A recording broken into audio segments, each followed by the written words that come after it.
Queridos, todos sabem que eu estou pregando na carta aos Efésios. E a mensagem de hoje seria o início do capítulo 5 de Efésios. Eu cheguei a preparar a mensagem, mandar para cá, e o tema, está maravilhosa essa mensagem, vai chamar o andar dos filhos da luz. Mas eu senti necessidade de explicar o tema desta mensagem de Efésios de melhor maneira. Então, eu fiz uma mensagem, que é a mensagem que eu vou trazer hoje para vocês, que é uma forma de um introito, é uma introdução para a mensagem seguinte que eu pregarei. E esse texto, o tema da mensagem de hoje é: viva como quem está morrendo. Romanos 13, de 11 a 14. Eu vou ler o texto com vocês, eu peço que vocês me acompanhem. E o texto diz: e digo isto a vós outros, que conheceis o tempo, já é hora de vos despertardes do sono, porque a nossa salvação está agora mais perto do que quando no princípio cremos.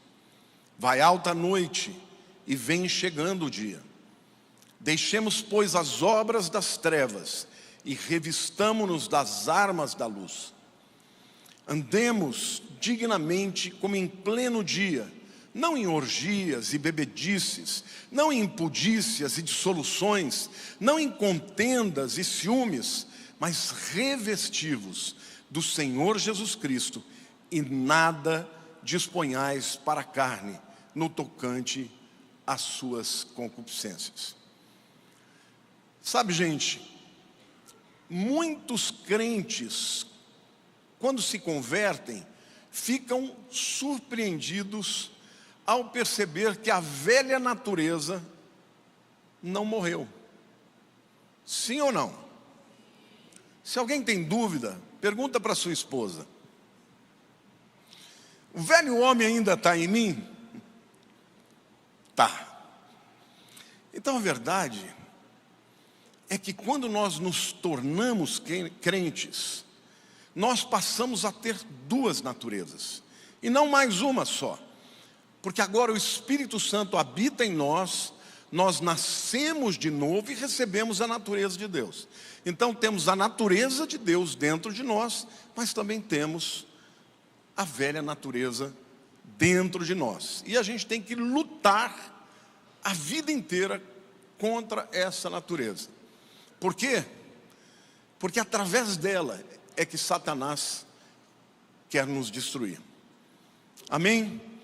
Então, esse texto de Romanos, ele é um texto que mostra, Paulo, ele usa 4 chaves aqui, que nos ajudam a viver a nova vida nesse tempo de urgência, para que nós não sejamos pegos nas armadilhas do nosso tempo. Eu vou direto para esses 4 chaves, e eu tenho certeza que vai falar muito com você. Essa mensagem falou muito comigo também. A primeira chave para viver uma vida efetivamente cheio de Deus, em Cristo, e vencer a natureza velha, é que nós devemos vigiar diligentemente. O versículo 11 diz assim: e digo isto a vós outros que conheceis o tempo, já é hora de vos despertardes do sono, porque a nossa salvação está agora mais perto do que quando no princípio cremos. Diga assim: é hora de despertar do sono. O interessante é que nesse versículo ele faz 5 alusões ao tempo. Ele fala: conheceis o tempo, diga tempo.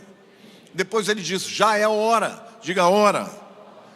Depois ele diz: a nossa salvação está agora, diga tempo. Mais perto, aqui o perto não é de proximidade de alguém, mas da vinda de Jesus, diga tempo, do que quando no princípio cremos, diga tempo. Paulo está deixando claro que para você efetivamente vigiar, você tem que observar o tempo. Existe um princípio na filosofia chamado de Zeitgeist. Já ouviram falar disso? Zeitgeist é o espírito do tempo. Por quê? Porque em cada tempo existem características diferentes. As lutas que nós que vivemos no século 21 hoje enfrentamos não são iguais às lutas de um século atrás. São completamente diferentes, porque elas estão relacionadas ao tempo que nós estamos vivendo. Então, quando Paulo diz que nós devemos vigiar, e aqui ele usa 5 alusões ao tempo, fica claro que a gente tem que vigiar o tempo. Para quê? Para discernir. Para quê? Para observar, para vigiar. Com entendimento, eu não vou estar ingênuo diante das circunstâncias que estão acontecendo, porque a massa de manobra do mundo, as pessoas estão vivendo o mundo, mas elas não percebem o tempo que vivem. Elas não discernem. O indivíduo arrota, vomita um monte de conceitos e acha que aquilo veio dele. Não, aquilo veio do mundo, aquilo veio do sistema, aquilo veio do seu tempo. Então é por isso que a Bíblia está falando que nós temos que vigiar. Aliás, Jesus Cristo, ele fez uma crítica muito dura aos fariseus, porque eles não sabiam discernir o tempo. Olha que Mateus 16:3 diz. Jesus está falando com eles e diz assim: pela manhã vocês dizem, hoje haverá tempestade, porque o céu está com vermelho sombrio. Sabeis na verdade discernir o aspecto do céu, e não podeis discernir os sinais dos tempos? Ou seja, vocês são bons meteorologistas, mas vocês são péssimos para discernir o tempo do ponto de vista profético. Por isso vocês vão perder a oportunidade que vocês estão tendo com a minha presença. Então, hoje, gente, é parecido com esse tempo de Jesus também. Porque hoje a tecnologia permite, por exemplo, que médicos analisem uma doença quando ela nem tem aparência. Eu tenho um sobrinho que mora nos Estados Unidos e ele está desenvolvendo um app que basta você botar a câmera da fotografia em cima de uma manchinha que ele te diz se aquilo vai virar câncer ou não. Com mais de 90% de acuracidade. Tremendo, né? Quando isso der certo, ele vai arrebentar de ganhar dinheiro. Por quê? Já pensou, você vai no seu médico, né? No seu médico de pele, como é que chama? Dermatologista. E ele bate o olho lá, não sei, pega o celular, bota na frente e fala: isso aqui precisa tirar, vai virar um câncer, ou já é um câncer. Então a tecnologia do mundo hoje permite que você discirna questões em relação ao tempo. Podemos, por exemplo, prever se vai chover, se não vai, se vai esfriar, se não vai, nos próximos dias. Mas o mundo é muito ruim para discernir o que está acontecendo. Até entre os crentes, você percebe como existem pessoas que são incapazes de discernir os lobos vorazes, as falsas doutrinas que surgem no meio da igreja. Então, se você quer andar neste mundo aqui, de vitória em vitória, você precisa aprender que deve vigiar diligentemente. Amém? Sabe, gente, o texto diz assim, que nós devemos vigiar diligentemente, porque agora a nossa salvação está mais próxima do que quando cremos. Aqui claramente Paulo está falando da vinda de Jesus. Mas eu quero dizer para vocês que a salvação, ela tem 3 dimensões temporais. O primeiro é o passado. No passado, Jesus já morreu pelos nossos pecados. Diga assim: no meu passado, Jesus já morreu pelos meus pecados. Amém ou não? Não tem mais o que ser feito e já foi completamente concluído. Jesus disse: está consumado. No futuro, nós seremos livres da presença do pecado, não teremos que fazer nada. Quando chegar lá não tem mais tentação, não tem mais demônio, não tem mais pecado, já não terá nada para ser feito. Mas o presente diz respeito a mim e a você. Diga para a pessoa do teu lado: o presente é contigo. Porque no presente a Bíblia diz que nós somos livres do poder do pecado, mas a guerra ainda existe. Amém ou não? E é este o aspecto que Paulo está dizendo. Nós temos que vigiar com diligência o presente, porque o passado Jesus já fez a parte dele, o futuro estará consumado, mas o presente diz respeito a nós. A segunda chave que Paulo dá aqui em Romanos 13 é que nós devemos lutar corajosamente. Diga: lutar corajosamente. E aqui o versículo 12 que nos apresenta: vai alta a noite e vem chegando o dia. Deixemos, pois, as obras das trevas e revistamo-nos das armas da luz. Aqui claramente Paulo está usando a metáfora da guerra. Ele está falando de obras das trevas contra armas da luz. E obviamente armas pressupõem guerra. Diga assim: você está em guerra. Diga: eu estou em guerra diariamente. E a nossa guerra é contra Satanás e contra o seu reino. Amém ou não? E aí ele usa de novo um outro contraste. Aliás, Paulo ele usa muito dessa dialética, viu? Você vai perceber que Paulo ele tinha muito essa mentalidade dialética. Quando ele quer ensinar alguma coisa, ele apresenta contraditórios. Aqui ele está apresentando luz e trevas. Entendeu? Ele fala de obras das trevas contra armas da luz. É uma metáfora onde ele vai contrapor o dia e a noite.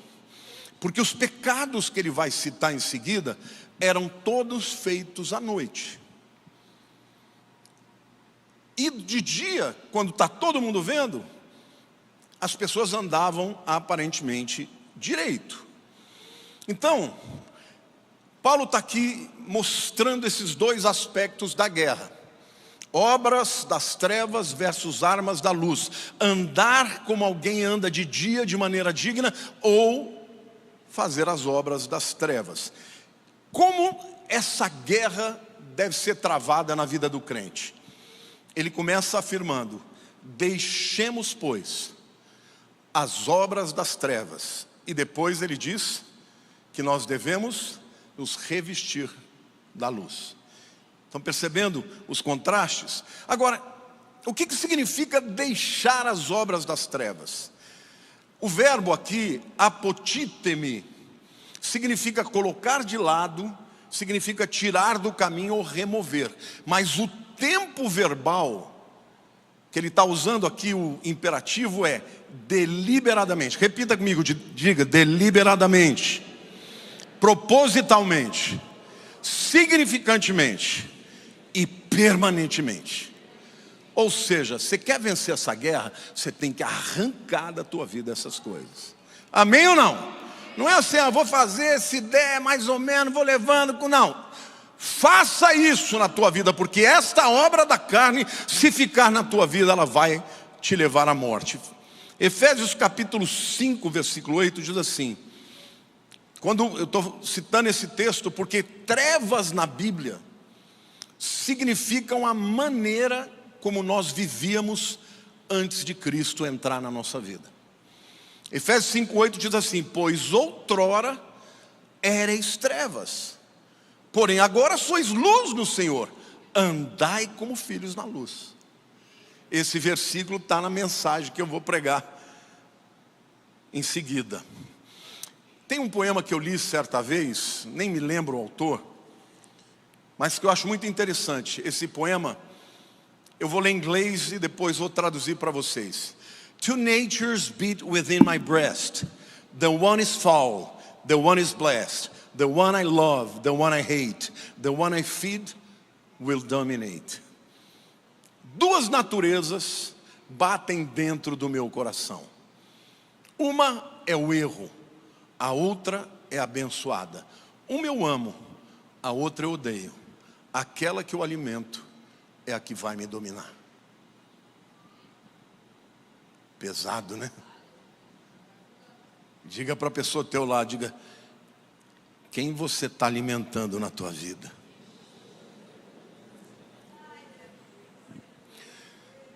Aliás, essa coisa de comida é uma outra metáfora maravilhosa. Porque eu acho que eu tenho um dragão dentro do meu... Essa é a minha luta, gente. Eu luto contra a gula, eu luto contra essas coisas. Sabe como que outro dia eu estava orando, falei: Deus, eu não aceito que eu vou ter que passar por uma operação bariátrica. Eu vou emagrecer em nome de Jesus. E eu estou falando que eu comecei a orar, e Deus falou para mim: comece a jejuar. Você quer vencer a gula? Jejue. Gente, faz 3 semanas que eu só como à noite. Faço esse jejum intermitente, fico o dia inteiro sem comer. Já perdi 6,5 quilos. Tudo bem que em 135 não dá nem para ver.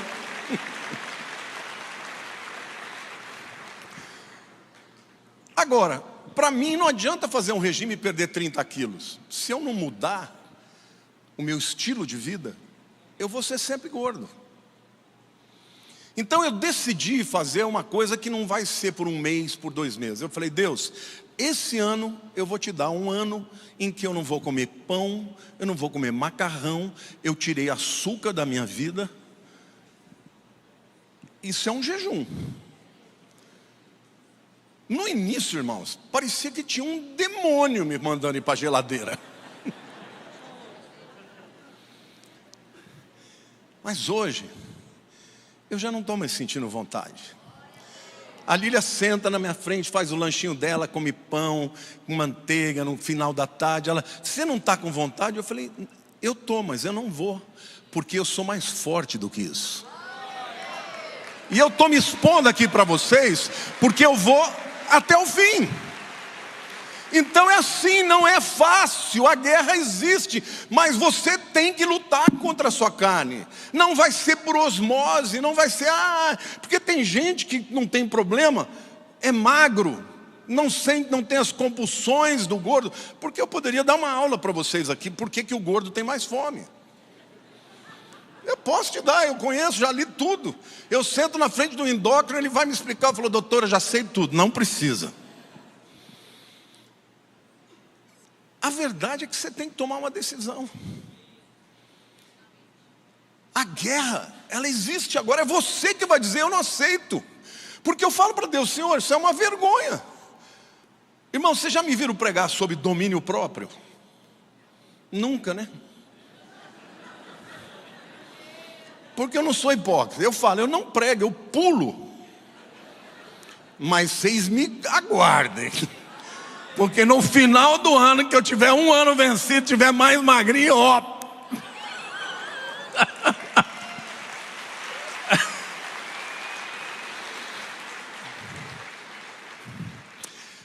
Aquilo que você alimenta é aquilo que vai crescer na tua vida. Então a primeira coisa que você tem que fazer é se despir mesmo, não é? Deixar as obras das trevas, deliberadamente, propositalmente, significativamente e permanentemente. Depois, você tem que se revestir das armas da luz. Agora, o que significa se revestir das armas da luz?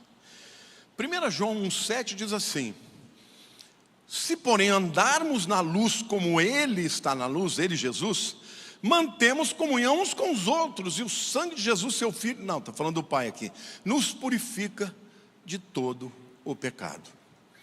Então o que significa se revestir das armas da luz?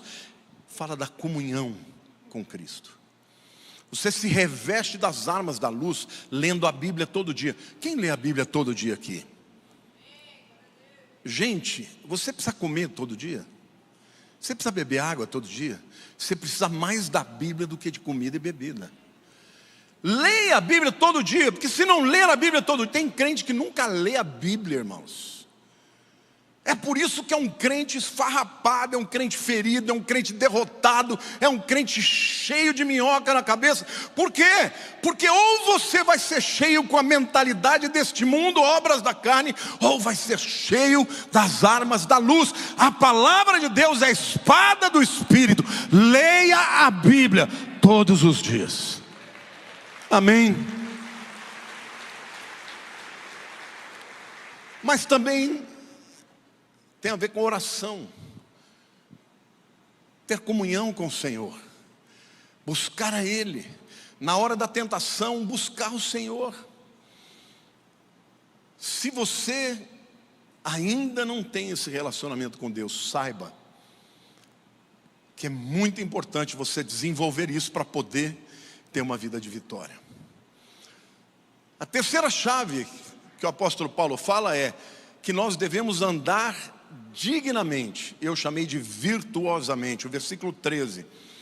Andemos dignamente como em pleno dia, não em orgias e bebedices, não em impudícias e dissoluções, não em contendas e ciúmes.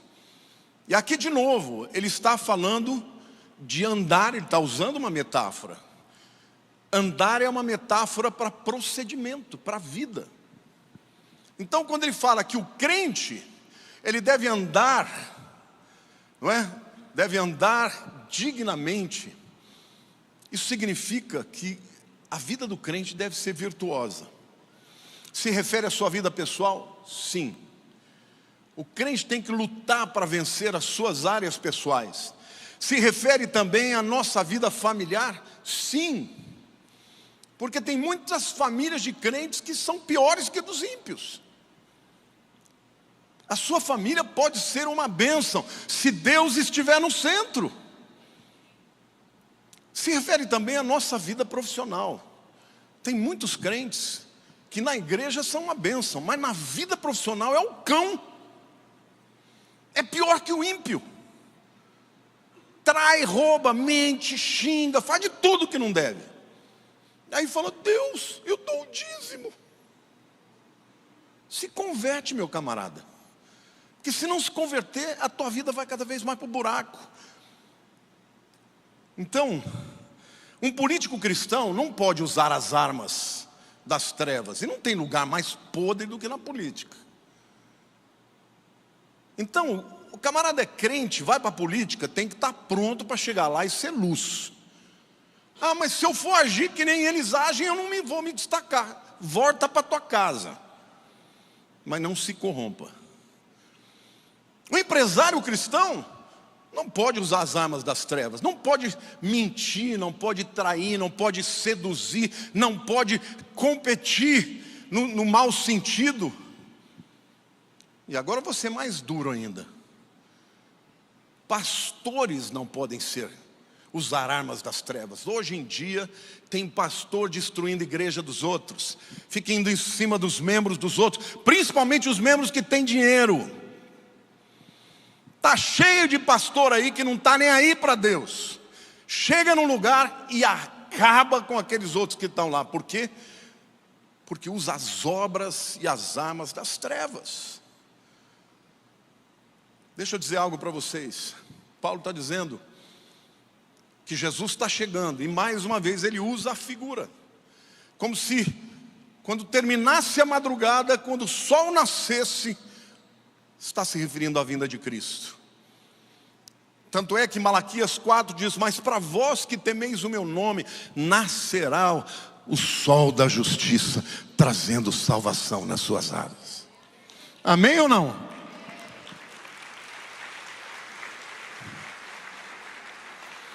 Então, Paulo está dizendo, nós devemos ser da luz, andar na luz.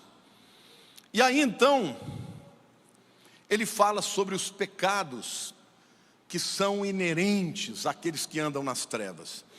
E aqui ele usa dois tipos de pecados. Os pecados que são explícitos, que são cometidos publicamente, e os pecados que acontecem no coração. Os pecados que são cometidos publicamente, no tempo que ele está dizendo, ele fala de orgias. O que é orgias? Os bacanais. Vocês já ouviram falar de bacanais? Sabe o que significa? Isso não é um palavrão, não. Essa palavra vem do deus Baco, que era o deus do vinho. Então, no tempo dos romanos, dos gregos, a cultura vigente da época, as pessoas adoravam as festas com muita comilança e muita bebedeira e muito sexo. Como existe hoje? Parece que a gente está falando do carnaval, né? E ainda tem crente que fala: pastor, está tudo certo ir para o carnaval? Não. Só se você for doido que nem a Baby do Brasil, que vai lá para falar do arrebatamento. Mas se for lá para dar uma dançadinha e depois vir para adorar a Deus, sai dessa vida, meu irmão. Festa da carne, como é que você pode achar que é lugar de crente? Tem uma pessoa que eu conheço, que ele era noivo, namorado muito firme. Sabe por que eles terminaram? Porque ela não queria abandonar o carnaval. E eu falei para ele: parabéns, olha o livramento que Deus te deu. Então, pecados que eram cometidos explicitamente, ele cita orgias, bebedices, impudices e contendas, briga, bebida, sexo, drogas e rock and roll, carnaval. Mas ele fala também dos pecados do coração, e aqui ele cita 2: dissoluções e ciúmes. Alguém tem ideia do que é dissolução? No grego, dissolução é aselgeia. Diga aselgeia. Não é a selga não, tá? É aselgeia. Essa palavra é composta por 2 partículas. A primeira é um prefixo de negação, tá? O prefixo a, até na nossa língua, o indivíduo amoral, ele não tem moral. A é negação. E selgeia significa limites, significa algo que é controlado. Portanto, a selgeia, que foi traduzida na nossa Bíblia por dissolução, significa luxúria desenfreada, excesso, libertinagem, caráter ultrajante, desaforo, insolência. Ou seja, aselgeia significa literalmente um indivíduo que não tem controle em nada. Faz o tempo todo o que a carne manda. Então saiba que eu e você, nós lutamos contra esta natureza da carne todos os dias. E você tem que lutar. Essas coisas acontecem, né? Aqui no caso a dissolução é no interior. E o segundo pecado no interior, aqui ele usa a palavra ciúmes, mas no original é muito mais profundo que isso. A palavra no grego é zelos, e a tradução é inveja, ciúmes, fúria de indignação, zelo punitivo, rivalidade invejosa e contenciosa. Conhece gente assim? Conhece ou não? E dentro do teu coração? Tem isso às vezes? Às vezes você não tem vontade de matar uma pessoa. Não tem raiva. Por que ele, não eu? A gente tem que lutar contra isso. Isso é obra da carne. Não adianta você achar que isso é só o outro. Não, isso é você também. Isso sou eu também. Se eu deixar a carne crescer, ela vai tomar conta. Você entendeu? E infelizmente eu vejo isso no meio dos pastores. Pastores que estão brigados uns com os outros. Você vai olhar lá atrás, eles usam a teologia como se fosse um motivo. Mas o motivo é inveja, o motivo é competição, o motivo é um está querendo matar o outro. E enquanto isso acontece, o Espírito de Deus não pode atuar. Mas quando você se arrepende, o Espírito de Deus vem e faz a obra da salvação. Então, meu querido, não confie na obra da carne. Ela vai te levar à destruição. Amém? Dá um glória a Deus aí.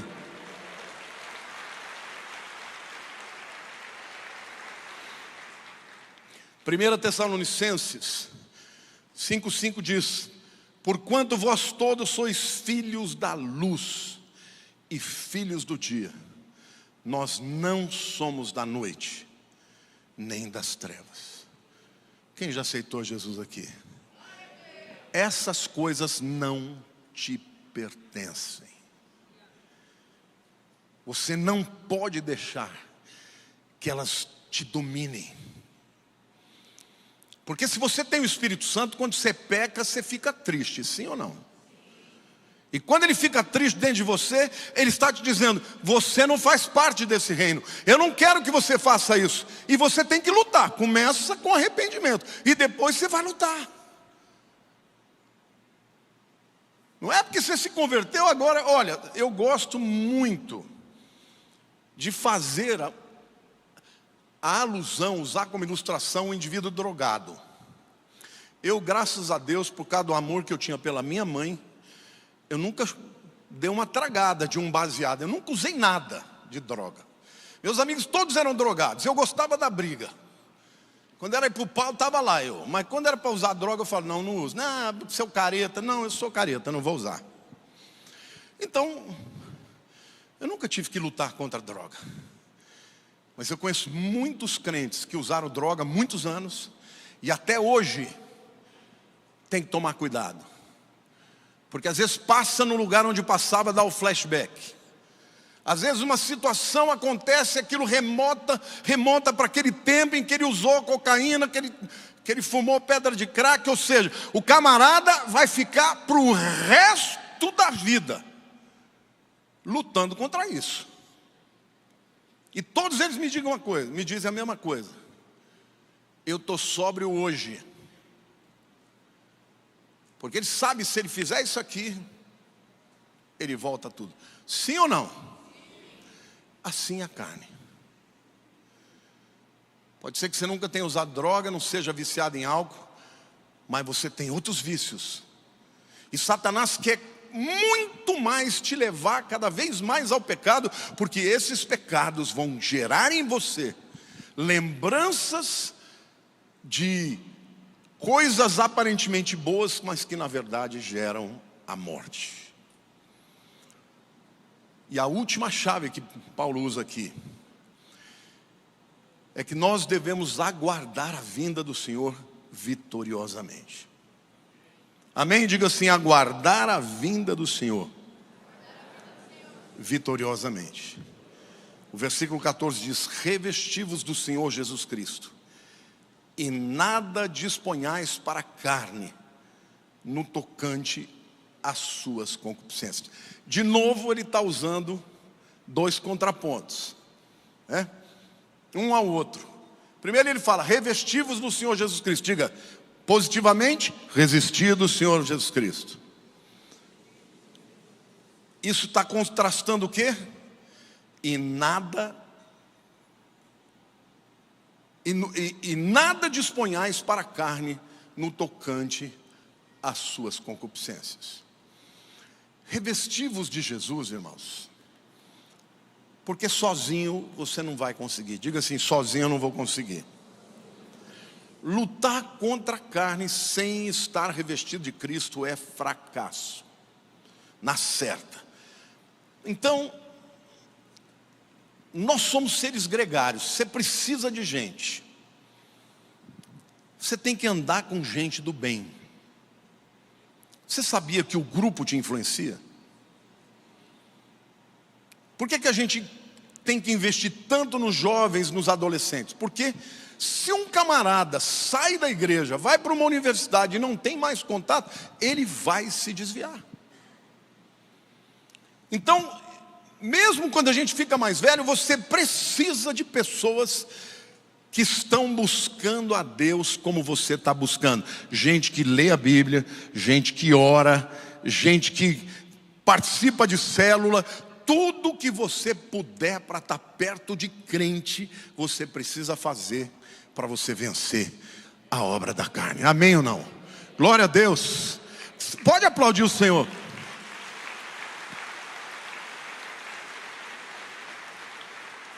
Eu me lembro de um irmão nosso aqui da igreja, não vou citar o nome dele, mas muita gente conhece. Quando ele usou não sei quanto, 20 anos de cocaína, crack, fez de tudo. E quando ele se converteu, ele ia para a igreja todos os dias, de segunda a domingo. Todo dia. Se tivesse uma reunião de oração, ele estava lá. Se tivesse uma célula, ele estava lá. Se tivesse um culto de oração, ele estava lá. Se tivesse um culto da palavra, ele estava lá. Por quê? Porque ele falou, essa foi a única maneira de eu vencer a droga que me chamava de volta. E ele resistiu. Hoje ele está há mais de 30 anos limpo. E é uma bênção. Por quê? Porque ele se revestiu de Cristo.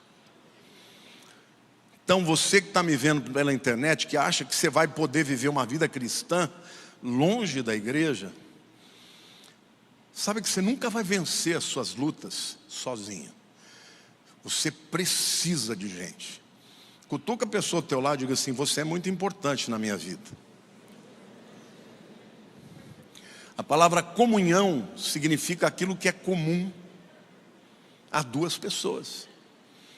Por isso é muito importante você estar perto de gente crente, de gente mais crente que você, para você vencer as suas etapas de dificuldade. Mas o contraponto a isso é, nada disponhais para a carne no tocante às suas concupiscências. Não faça concessões, a gente faz concessões. Eu vou voltar ali para a comida. Quando você entra num processo de jejum, zera o açúcar, você praticamente elimina a produção de insulina. Porque a insulina, ela existe para quê? Para pegar o açúcar do alimento que você comeu e jogar dentro da célula. Quando esse açúcar entra dentro da célula, ele vira energia. Se ele ficar fora da célula, ele vira tóxico, se torna tóxico. Uma pessoa que tem diabetes, ela tem diabetes por quê? Porque o pâncreas dela já cansou de produzir tanto insulina, já não consegue produzir tanto mais. Aí se ele tiver essa capa aqui de unção, ele desenvolve o que é chamado de resistência à insulina. Então ele precisa de muito mais insulina para levar o açúcar para dentro da célula e aí ele tem energia. Deixa eu dizer uma coisa para você. Você sabia que a insulina é o que gera a compulsão para comer? Por isso que você vê uma pessoa magra, ela não tem fome. O Cícero, meu massagista, ele fala que de noite ele toma uma sopinha de pão com manteiga e um café. Fala, ai meu Deus do céu. Você tem uma inveja que eu tenho de gente magra. E não tem insulina, não tem compulsão. Quando eu entro em jejum, gente, eu fiz na pandemia um jejum de 40 dias, sem nada sólido. Até o terceiro dia eu estava lutando contra Satanás e o seu exército. Do quarto dia em diante, eu não sentia vontade de comer nenhuma. Porque não tinha mais insulina praticamente no meu corpo. Era o mínimo. Então veja bem. Você está num jejum ou num regime de low carb, baixa caloria. Pouca insulina, pouca fome. Aí você fala, hoje eu vou fazer uma concessão, vou comer uma lasanha. Aí você fica 2 anos lutando contra Satanás de novo.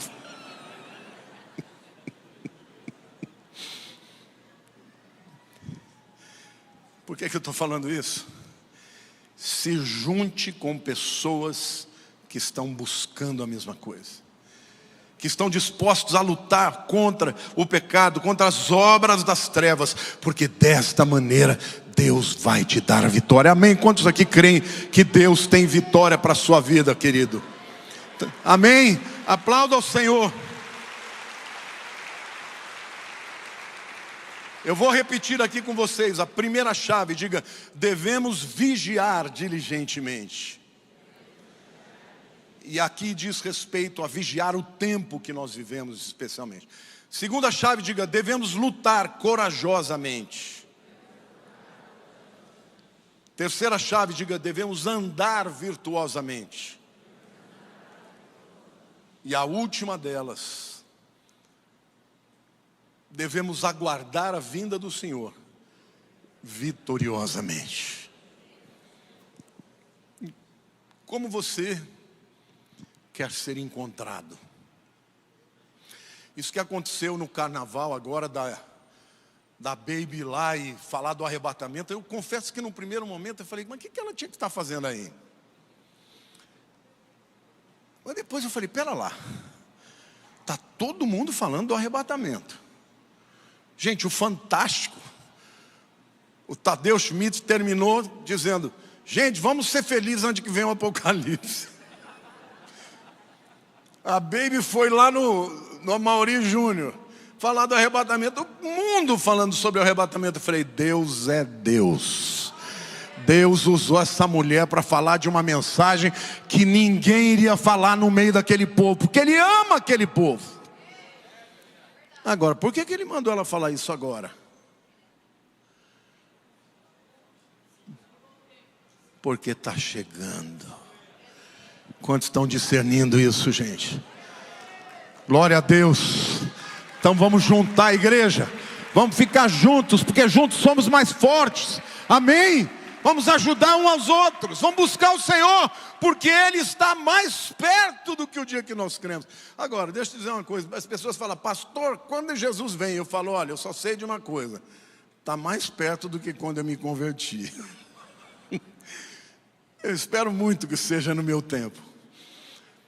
Mas de qualquer forma, Deus permite que todos nós tenhamos essa expectativa de iminência, para a gente viver da maneira como Ele espera, valorizando aquilo que é importante, fazendo a obra, buscando o reino de Deus em primeiro lugar, e a sua justiça, porque todas as coisas demais serão acrescentadas. Queria que você fechasse seus olhos agora.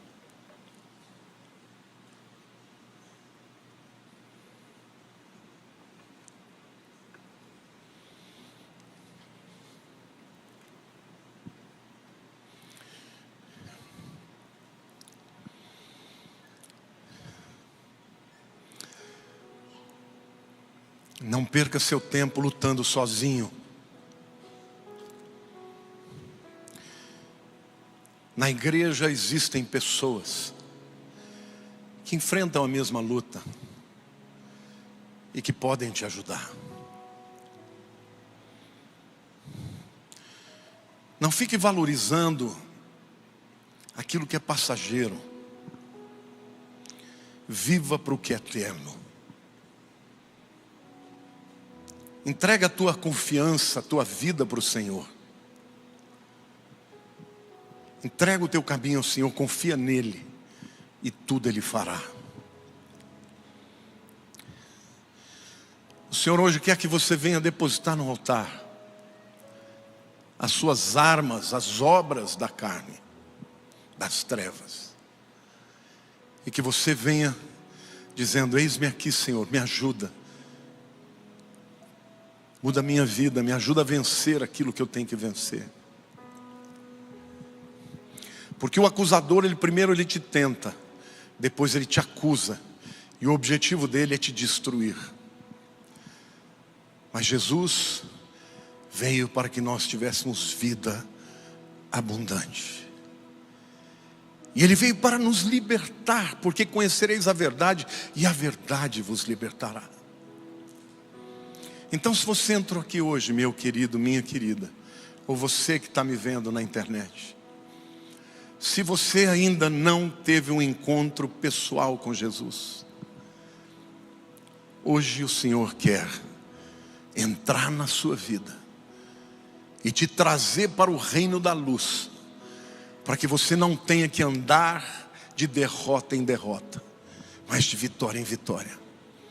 Isso não significa que você não vai ter contratempos, quedas no meio do caminho, mas significa que toda vez que você confessar o seu pecado, Ele vai te perdoar, vai te estender a mão e vai te levar em segurança para a salvação que está chegando.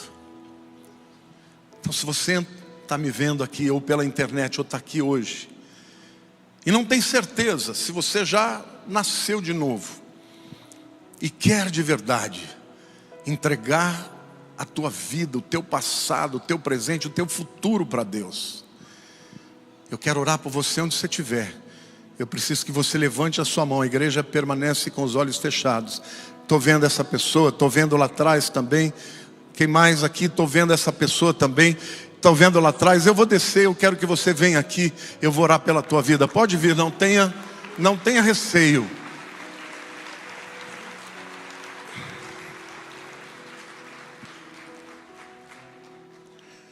Saia do teu lugar, venha. Hoje é o dia de Deus completar a obra na tua história. Venha cá, meu jovem, vem aqui comigo. Igreja, aplauda o Senhor. Hoje é dia de salvação. Saia do teu lugar, pode vir. Pode vir.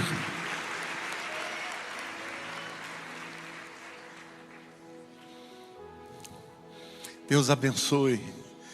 Deus abençoe. Deus abençoe. Que coisa linda. A Bíblia diz que quando nós confessamos Jesus como Senhor da nossa vida, Ele perdoa os nossos pecados e escreve o nosso nome no livro da vida.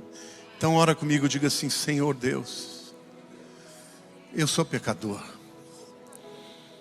mas eu confesso Jesus como Senhor da minha vida e como meu Salvador. Me ajuda, Senhor, a me libertar das obras das trevas. E me ajuda, Senhor, a receber as armas da luz. Hoje eu te confesso publicamente Jesus como meu Senhor e Salvador. Eu sei que a carne vai gritar, mas eu sei que o Senhor vai sempre me dar a vitória, todas as vezes que eu pecar. Hoje eu deposito no teu altar a minha vida, o meu futuro, o meu passado e o meu presente. Hoje eu te confesso como meu Salvador e Senhor da minha vida. Amém. Glória a Deus.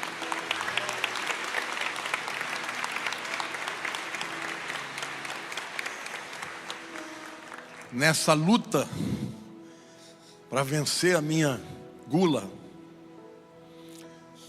eu já tive muitas quedas, mas eu nunca vou desistir. E eu sei que ainda nessa vida eu vou encontrar o equilíbrio.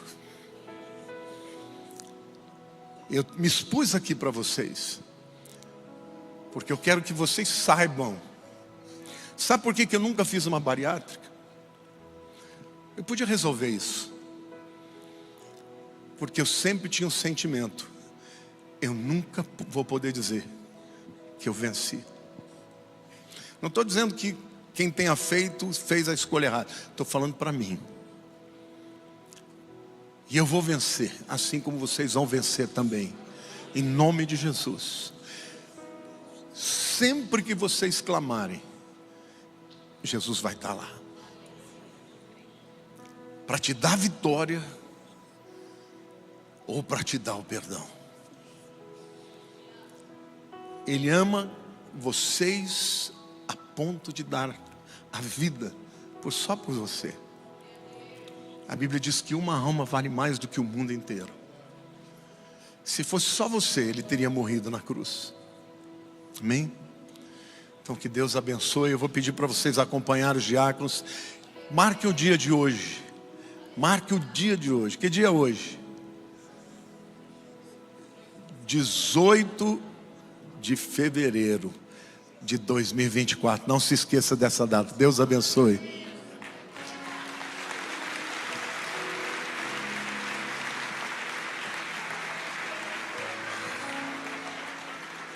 Senhor Deus, nós estamos aqui como seu povo, Pai, como seus filhos, filhos amados, e queremos entregar, ó Deus, e depor as nossas armas das trevas, e queremos, ó Deus, nos revestir de Jesus, ó Deus, da sua palavra.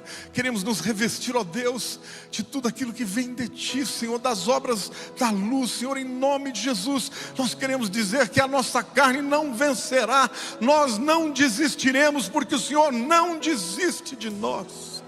Senhor, como o filho pródigo disse quando estava no fundo do poço: na casa do meu pai os servos vivem melhor do que eu estou vivendo aqui.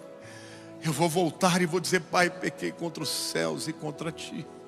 Senhor, nós queremos pedir perdão por todos os pecados cometidos pela nossa carne. Senhor, nós te pedimos que o Espírito Santo que habita em nós nos ajude, interceda por nós e nos dê a vitória, Senhor, em cada uma das nossas lutas, das nossas guerras, porque, Senhor, nós viveremos para ter a vitória completa, porque o Senhor é um Deus que nos empodera e nós sabemos que a tua vinda está próxima. Queremos nos preparar para a tua vinda, Senhor. Por isso que a graça de Jesus, que perdoa os nossos pecados, o amor do Pai, que não rejeita, mas acolhe, mas que também corrige e disciplina, e as consolações do Espírito, que nos libertam das cadeias, que cura as nossas feridas, nos alegra a despeito das tribulações. Que tudo isso esteja com o teu povo todos os dias, até a consumação dos séculos.